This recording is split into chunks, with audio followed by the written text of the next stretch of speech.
तारीख 28 जून 1914 सुबह के यही कोई 11 बज रहे थे। ऑस्ट्रिया हंगरी साम्राज्य के उत्तराधिकारी आर्चड्यूक फर्डिनेंड अपनी पत्नी सोफी के साथ बोस्निया और हर्ज़गोविना की राजधानी साराजेवो में किसी अनाथालय में बच्चों से मिलने के लिए रवाना हुए। वे दोनों गाड़ी में सवार थे। गाड़ी सड़क पर चल रही थी, तभी अचानक 19 साल का स्कूल में पढ़ने वाला गाबल प्रिंसिप नाम का छात्र उनकी गाड़ी के सामने आ धमका और जब तक कोई कुछ समझ पाता उसने फर्डिनेंड और उनकी पत्नी सोफी को गोली मारकर उनकी हत्या कर दी। ऑस्ट्रिया ने इस घटना के लिए सर्बिया को जिम्मेदार ठहराया, लिहाजा ऑस्ट्रिया ने सर्बिया को चेतावनी दी कि वह 48 घंटे के भीतर इस घटना के बारे में अपनी स्थिति स्पष्ट करें और अपराधियों को अपने शिकंजे में ले। लेकिन सर्बिया ने ऑस्ट्रिया की इस मांग को दरकिनार कर दिया। सर्बिया के इस इनकार से ऑस्ट्रिया आग बबूला हो उठा। नतीजा यह हुआ कि 28 जुलाई 1914 को ऑस्ट्रिया ने सर्बिया के खिलाफ युद्ध का ऐलान कर दिया। देखते ही देखते दुनिया के दूसरे देश भी अपने अपने गुटों के समर्थन में उतर आए और इस तरह से यूरोप, अफ्रीका, एशिया के तमाम देश इस युद्ध में कूद गए। इस लड़ाई में दुनिया ने तबाही की उस तस्वीर को देखा जिसे कोई दोबारा नहीं देखना चाहेगा। यह था प्रथम विश्व युद्ध, जो न सिर्फ 20वीं सदी के जियोपॉलिटिकल हिस्ट्री में महान संकटों में से एक था, बल्कि इसने दुनिया का नक्शा बदल कर रख दिया। पहले विश्व युद्ध में करीब 2 करोड़ लोगों की मौत हो गई और आज भी इसे इतिहास के सबसे बड़े नरसंहार के तौर पर देखा जाता है। पहले विश्व युद्ध ने दुनिया के सामने 2 अहम सवाल खड़े कर दिए। पहला कि क्या सिर्फ फर्डिनेंड और उनकी पत्नी की हत्या इस जंग की असली वजह थी? क्या 2 व्यक्तियों की हत्या इतनी बड़ी बात थी कि दुनिया के तमाम मुल्क एक दूसरे के, खासकर इंसानियत के दुश्मन बन गए? और दूसरा सवाल यह कि जब हत्या को बोस्निया के व्यक्ति ने बोस्निया के शहर में अंजाम दिया था, तब ऑस्ट्रिया ने बोस्निया के बजाय सर्बिया को इस घटना का जिम्मेदार क्यों माना? असल में यह सवाल जितना दिलचस्प है, उतना ही दिलचस्प इसका जवाब भी है। आज भारत के निचोड़ के इस खास एपिसोड में हम इसी सवाल का जवाब तलाश के बताएंगे आपको कि इस जंग के लिए फर्डिनेंड की हत्या तो महज एक बहाना भर था, असल बात तो कुछ और थी। साथ ही प्रथम विश्व युद्ध की पृष्ठभूमि से भी आपको रूबरू कराएंगे और हर एक पहल की पड़ताल करेंगे। आइए शुरू से शुरू करते हैं। दोस्तों नमस्कार, आज फिर से हमारे चैनल भारत के निचोड़ में आपका स्वागत है। हमारे चैनल पर नए हैं तो चैनल को सब्सक्राइब कर ले।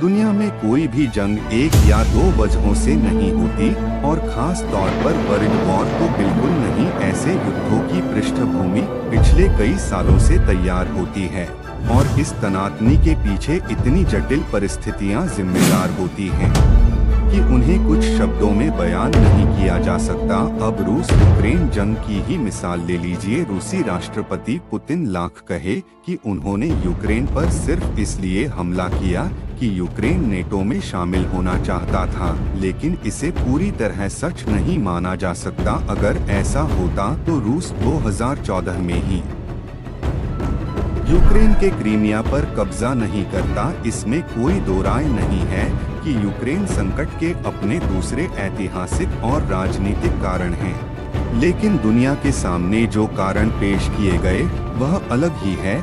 इसी तरह पहले विश्व युद्ध को शुरू करने में फर्डिनेंड और उनकी पत्नी की हत्या ने चिंगारी भड़काने का काम तो जरूर किया, लेकिन इसकी पृष्ठभूमि दशकों से तैयार हो रही थी। दरअसल 19वीं शताब्दी के आखिर में दुनिया तेजी से बदल रही थी। अगर हम और बारीकी से कहें तो यूरोप तेजी से बदल रहा था। लगातार नए नए आविष्कार हो रहे थे।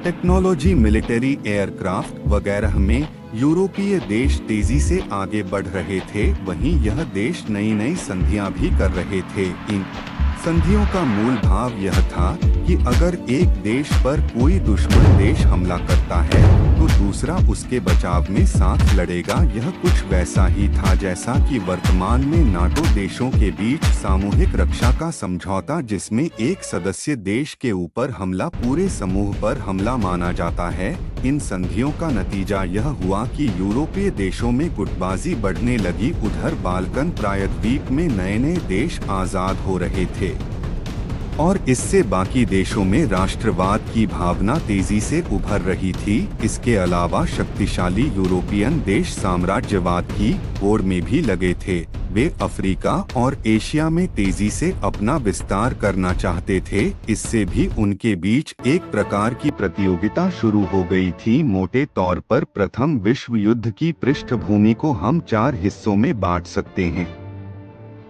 गठबंधनवाद, राष्ट्रवाद, साम्राज्यवाद और सैन्यवाद। सबसे पहले गठबंधनवाद को समझिए। पहले विश्व युद्ध से पहले कई यूरोपीय देश आपसी सहयोग के लिए रक्षा समझौते और संधियां करने में जुटे थे। जैसा कि मैंने अभी बताया, इन संधियों का मतलब था कि अगर किसी एक देश पर दुश्मन देश हमला करता है तो उस देश की हिफाजत के लिए सहयोगी देशों को आगे आना ही होगा। अब सवाल है कि ऐसे समझौतों की जरूरत क्यों पड़ी। असल में 18वीं और 19वीं शताब्दी के दौरान वर्चस्व की राजनीति यूरोपीय झगड़ों की सबसे बड़ी वजह थी। शक्तिशाली देशों में एक दूसरे से आगे निकलने की होड़ मची थी। इन देशों में कभी एकता नहीं रही।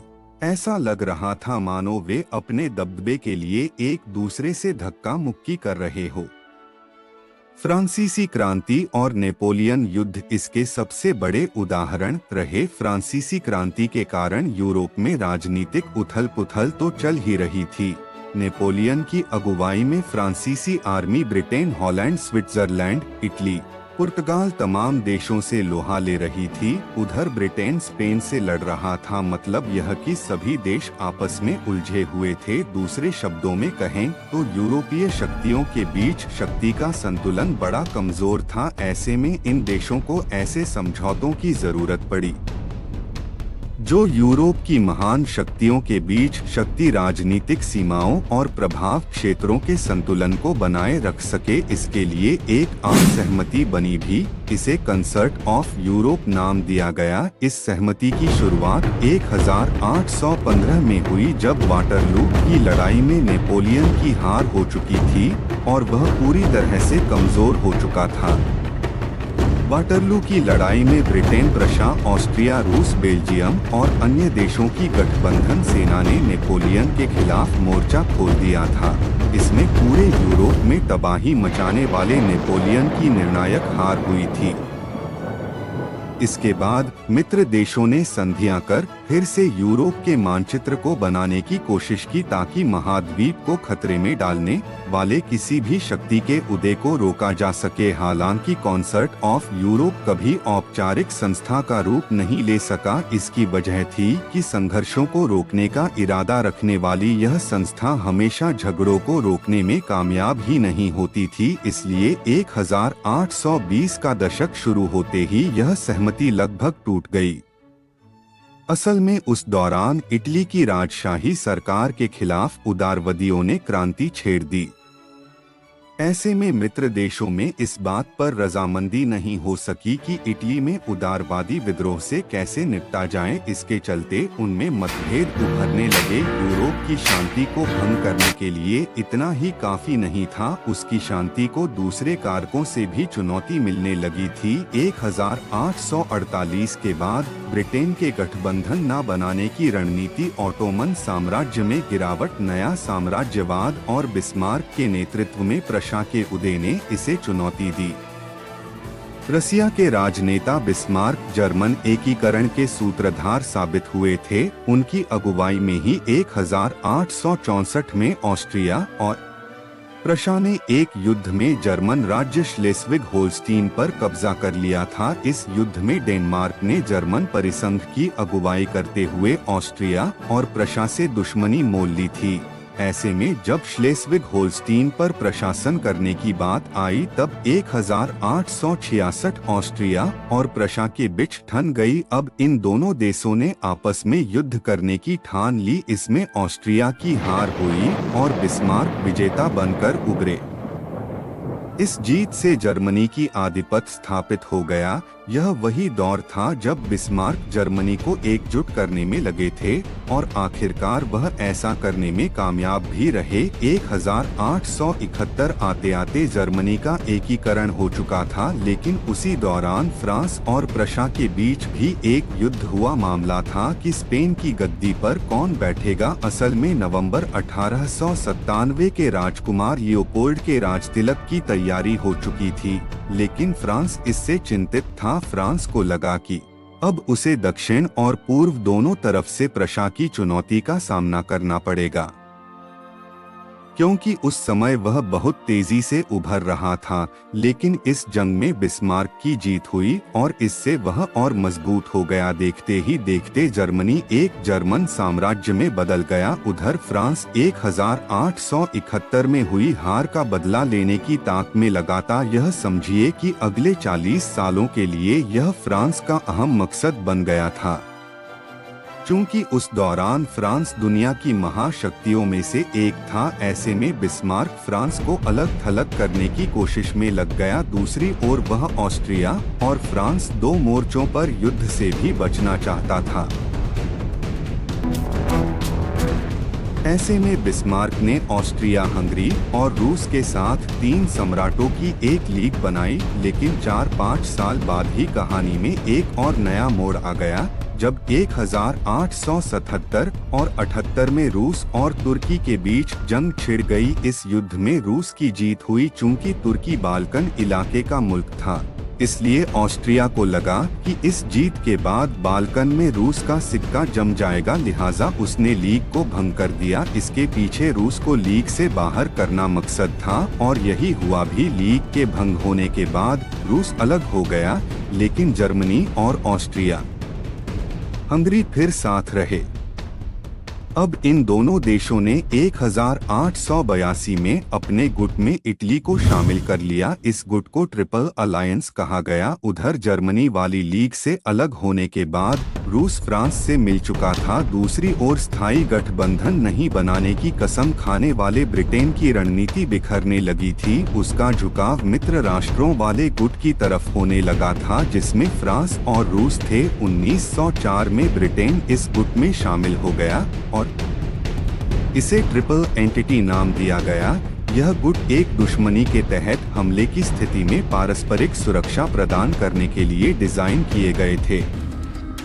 हालांकि इन गुटों का मकसद आक्रामकता पर काबू पाना था, लेकिन साथ ही उनमें आक्रामक व्यवहार को प्रोत्साहित करने का अनदेखा परिणाम भी छिपा था। इससे एक खतरनाक माहौल तैयार हो गया, जहां यह देश ऐसे जोखिम लेने को तैयार थे जो शायद वे कभी नहीं लेते। इसलिए एक बार जब 1914 में ऑस्ट्रिया, हंगरी और सर्बिया के बीच जंग छिड़ी तो बाजी ने तुरंत दूसरे देशों को भी जंग में खींच लिया। इस जंग की दूसरी बड़ी वजह थी सैन्यवाद, या यूं कह ले कि यूरोप में हथियारों की एक होड़ सी लग गई। जब यूरोप तेजी से बदल रहा था, तब उसका हर देश खुद को आधुनिक हथियारों से लैस करना चाहता था। उस समय आविष्कार होने वाले मशीन गन, टैंक, बंदूक, बड़े जहाज, बड़ी आर्मी का कॉन्सेप्ट आया। इस मामले में दो मुल्क सबसे आगे थे और यह थे ब्रिटेन और जर्मनी। इन देशों में औद्योगिक क्रांति का बढ़ना इसकी बड़ी वजह। औद्योगिक क्रांति से यह देश बहुत अधिक विकसित हुए थे और इन्होंने अपनी सैन्य क्षमता को बढ़ाया। दोनों देश अपने औद्योगिक परिसरों में मशीन गन, टैंक आदि का निर्माण करने लगे। यहीं से मॉडर्न आर्मी की संकल्पना शुरू हुई। 1876 से 1880 के दशक तक सभी प्रमुख शक्तियां बड़े पैमाने पर युद्ध की तैयारी कर रही थी। जर्मनी, फ्रांस, ऑस्ट्रिया, इटली, रूस और कुछ छोटे देशों ने अपने यहाँ भर्ती प्रणाली शुरू की। इसके तहत वहाँ के युवा 1 से 3 साल तक सेना में सेवा दे सकते थे और अगले 20 साल रिजर्व बिताने की व्यवस्था थी। अब यह देश अपने रिजर्व में जवानों की भीड़ जुटाकर रेल के जरिए खास जगहों पर भेजने लगे। इन देशों ने लाखों की संख्या वाली सेना के लिए हथियारों और रसद का भंडार जमा कर लिया। साथ देश अपनी सेनाओं पर इतनी मेहनत करने लगे कि 1874 में जर्मनी के पास अतिरिक्त 13 लाख रिजर्व के साथ 4,20,000 की नियमित पेशेवर सेना थी। 1897 तक 5,45,000 हो गई और 34 लाख रिजर्व जवान हो गए। इसी दौरान फ्रांसीसियों के पास 34 लाख, ऑस्ट्रिया में 26 लाख, रूस में 40 लाख रिजर्व जवान थे। ब्रिटेन ने अपना पूरा ध्यान रॉयल नेवी के निर्माण पर लगाया, जो पहले से ही जर्मनी और फ्रांस की नौ सेनाओं के मुकाबले ज्यादा मजबूत थी। 1911 में फ्रेंच जर्मन नाविक प्रतिस्पर्धा के चलते अगादिर का संकट उत्पन्न हो गया। दरअसल अगादिर अटलांटिक महासागर से जुड़ा एक बंदरगाह था, जहां दोनों देशों की सेना एक दूसरे का मुकाबला करने को तैयार बैठी थी। हालांकि इसे सुलझाने का प्रयास किया गया, लेकिन यह प्रयास सफल नहीं हो सका। 1912 में जर्मनी में एक विशाल जहाज इम्परेटर का निर्माण किया गया, जो उस समय का सबसे बड़ा जहाज था। इससे ब्रिटेन और जर्मनी के बीच अदावत में इजाफा हुआ। उधर 19वीं शताब्दी में ही राष्ट्रवाद की भावना ने पूरे यूरोप को अपने कब्जे में कर लिया था। बाल्कन देशों में राष्ट्रवाद पूरी तरह से फैल चुका था। इन देशों को लगने लगा कि कोई भी देश लड़ाई लड़के और जीत के ही महान बन सकता है। देश की महानता को उसके क्षेत्रफल से जोड़कर देखा जाने लगा। प्रथम विश्व युद्ध के पहले एक पोस्टर बना था, जिसमें कई देश एक दूसरे पर हमला करते नजर आए। इसमें सर्बिया को सबसे छोटे बच्चे के रूप में दिखाया गया, मानो सर्बिया अपने पीछे खड़े ऑस्ट्रिया को कह रहा हो कि अगर तुम मुझ पर हमला करोगे तो रूस तुम पर हमला करेगा। इसी तरह अगर रूस ऑस्ट्रिया को मारता है तो जर्मनी रूस को मारेगा। प्रथम विश्व युद्ध की चिंगारी भड़काने में इसी पैटर्न ने काम किया। सभी एक दूसरे के दुश्मन हो गए, जबकि तात्कालिक तौर पर तनाव सिर्फ सर्बिया और ऑस्ट्रिया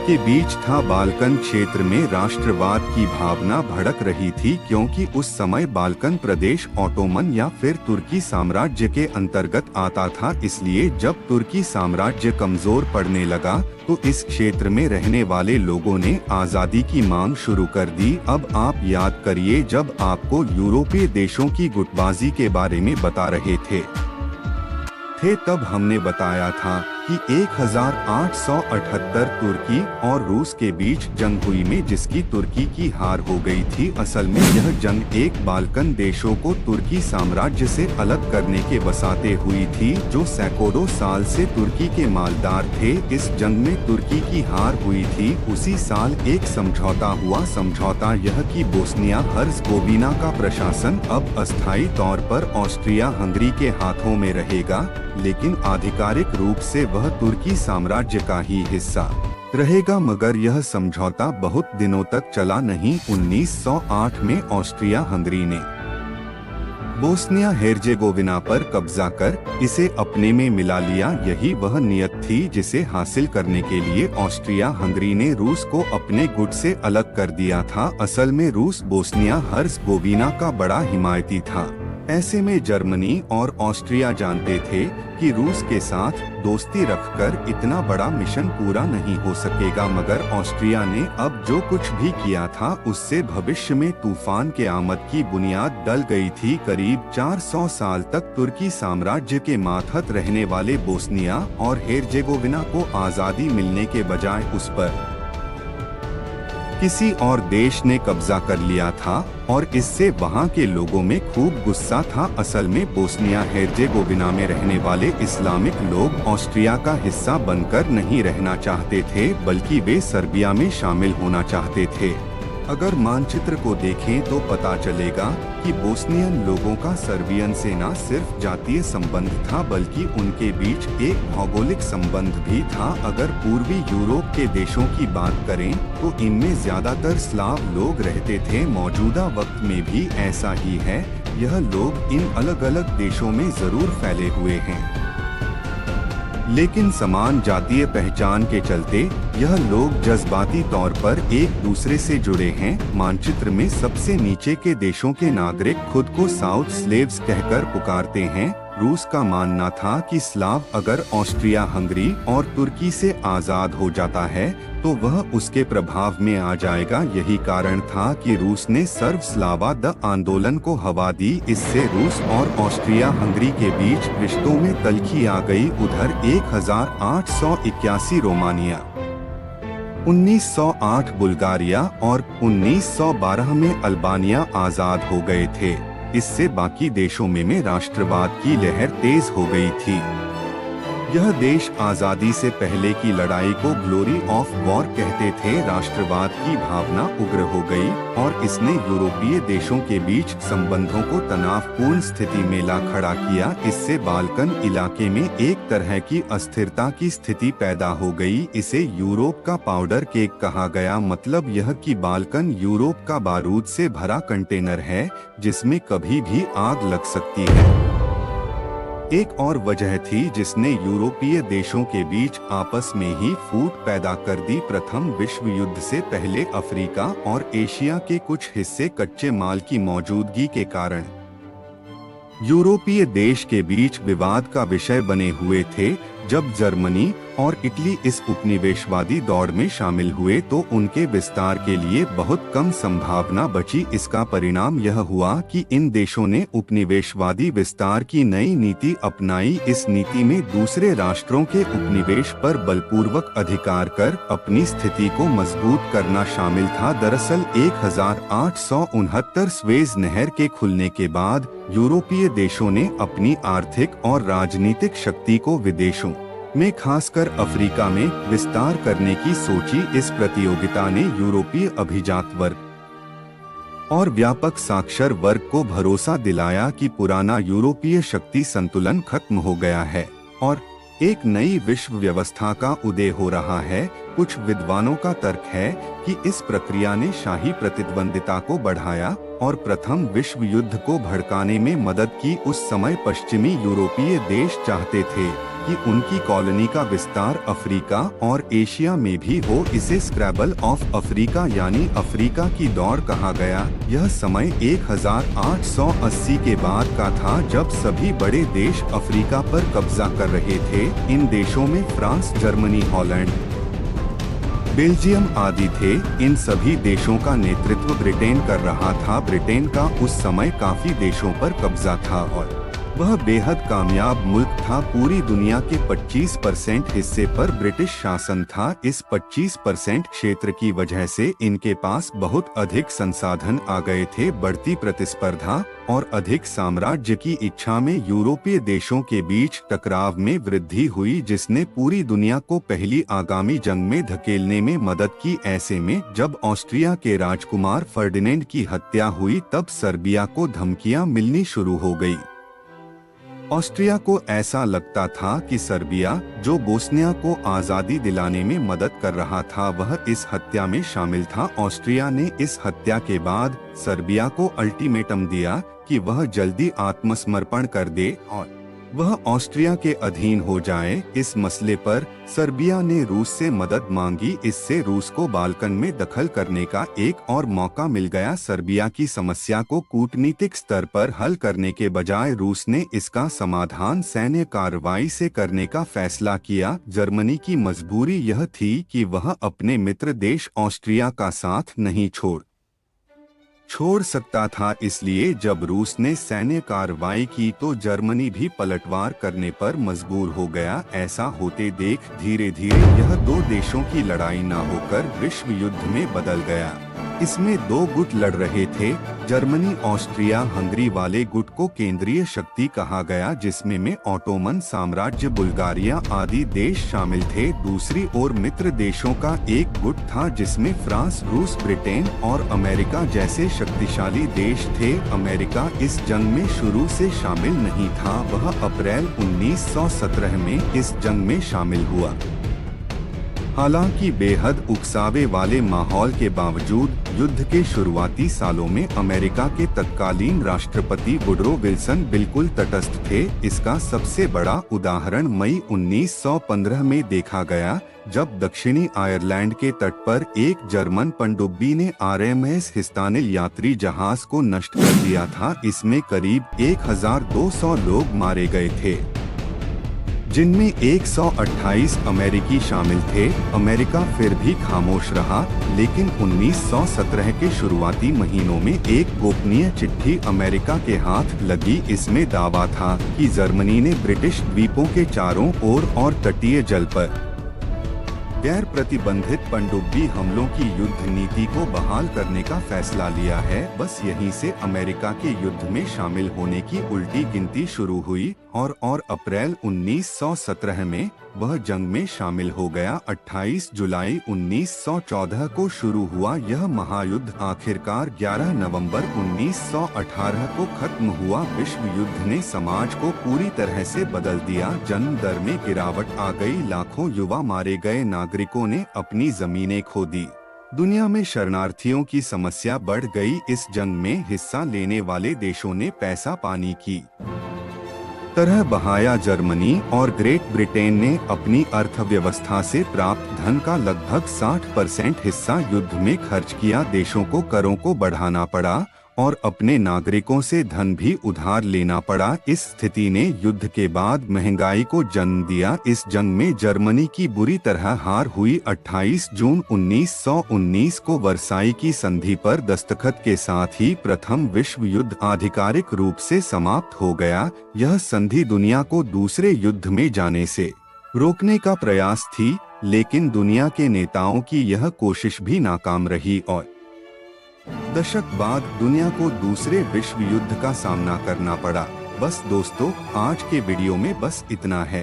फिर मिलेंगे किसी और दिन किसी और वीडियो के साथ। तब तक के लिए नमस्कार। अपना ख्याल रखें। आपको हमारा यह कार्यक्रम कैसा लगता है, इसे लेकर जो भी सुझाव या फीडबैक हैं, उन्हें कमेंट सेक्शन में जरूर लिखें। हमें आपकी प्रतिक्रिया का इंतजार रहेगा। नमस्कार।